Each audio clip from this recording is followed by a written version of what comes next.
Pac-Man Megatunnel Chomp Champs is a Pac-Man Battle Royale game, which sounds like an interesting place to take the Pac-Man franchise if it wasn't the fourth or so time that Pac-Man has done this. There was Pac-Man Battle Royale, which was a 4-player versus arcade game made in 2011, meant to be played on this tabletop thing. There was the sequel game released in 2019 for Apple Arcade, and that game upped the player count to 8. And then there was Pac-Man 99 for the Switch, which released in 2021, which served as Tetris 99's less successful cousin, and it shut down just over 2 years after it was released. And then there was Pac-Man Megatunnel, which was released in 2020 for the now defunct Stadia. It would go on to be re-released this week pretty much everywhere under the name Pac-Man Megatunnel Chomp Champs. Pac-Man Megatunnel Chomp Champs sees up to 64 players battling it out in a more traditional Battle Royale style game. Every player gets 3 lives and has to survive until they are the last pack standing. You can be killed in the traditional way of being eaten by a ghost or by other players who have invaded your maze and are empowered by a power pellet. There are power items that spawn around to help you out or turn the tide on your opponents, and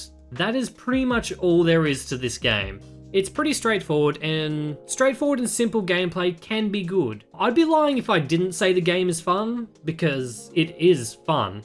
I definitely think that there is something here that makes it work. There are just a couple of really huge issues that I really can't ignore with the game. The first problem, and arguably the biggest, and I will touch on this a lot, is the price. Now, I'm a Pac-Man fan. I love this franchise to death and I normally can't get enough of it. But $30 Australian is a very steep ask for what we're getting here. I couldn't justify spending that amount for this game, and I paid the extra $15 to play it a week early, but I'm not going to hold that against the game. But I think with the lack of content that the game offers, at the most $10 is what I feel like the game should be worth, or at least that would be the price I could actually start recommending the game. But in all honesty, it should just be a free-to-play title with a monetized battle pass. It's the only way that I can see this game actually developing a decent player base. By all means, Pac-Man Megatunnel Chomp Champs isn't a bad game. It's just valued extremely wrong. $30 Australian is a hefty ask for an online-only Pac-Man Battle Royale. And it's not that it couldn't work, it's just how do you sell that idea to people who aren't already Pac-Man fans? Because even if this game was worth the full asking price, that price alone is already like a huge deterrent to players, which is like, players is what this game desperately needs. So the next problem with this game is variety, and there's not much of it. I've played just over 2 hours of this game, and I'm pretty sure I have seen everything that this game has to show me, which is not nearly enough. With most Battle Royale games, there's this sense of pacing. Games are usually like drawn out a little longer to ramp up tension and like adrenaline as like the players start to dwindle and the game starts to go on.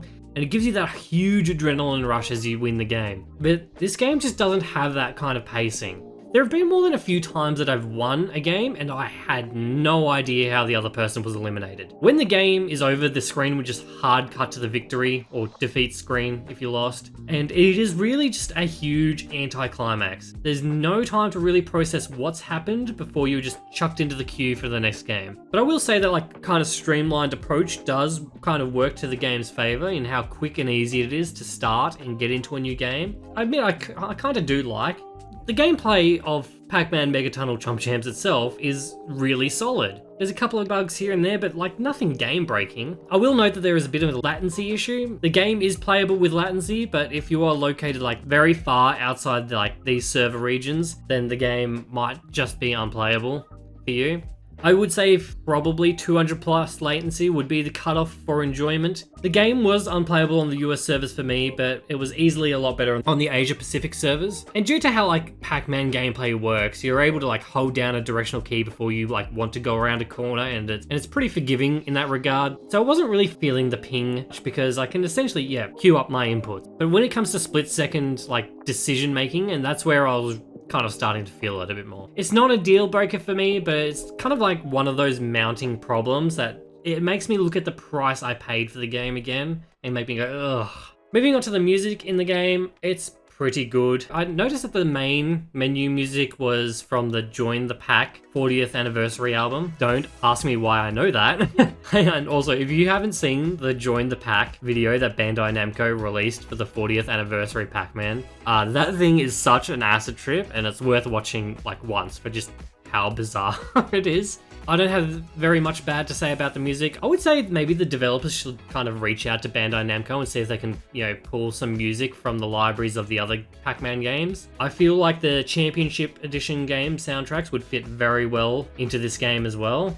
Just so there's a bit of more like kind of variety in there, because it feels like there is only like 1 or 2 songs in the actual game. I'm already starting to get sick of them. Look, I know this review has been largely negative, and I don't like being overly negative if I don't need to. And like, you might be thinking like, hey, this game is barely released, like maybe give it some time to get fixed. It is important to remember that this game is a re-release. It's not 3 days old, it's 3 years old. And that's the biggest reason why the lack of any kind of depth content to this game, it really gets to me. I totally understand if the development team didn't, actively develop content on a Stadia exclusive game for 3 years. I didn't really do any research on what the game was like on Stadia, but the thing is, I can't imagine this game with less content in it. These are some of the things that I could kind of let go if the price was lower. Like, the overall quality standard, it just isn't high enough, and it sounds entitled to say that I expect more for what I'm paying. But like, you can buy the Pac-Man Museum Collection for the same price as this game. And the Museum Collection has 14 Pac-Man games, and most of them are retro arcade games, but it also includes the first Pac-Man Championship Edition game, which is one of the best modern Pac-Man games. And I have easily got more time played out of Championship Edition alone than I feel like I will ever get in this game. It also won't run the risk of being unplayable in the future, unlike Chomp Champs, which is multiplayer only.